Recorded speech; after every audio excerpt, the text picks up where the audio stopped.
guys, I have some leftover fried rice. I'm about to microwave it for lunch. What is this?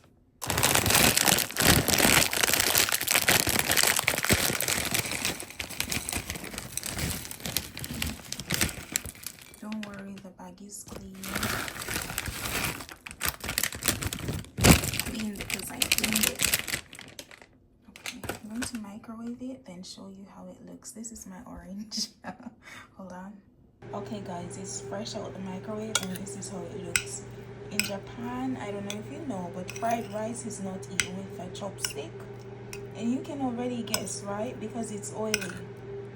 So it's not eaten using chopsticks. Alright, I'll eat. Tadakimasu.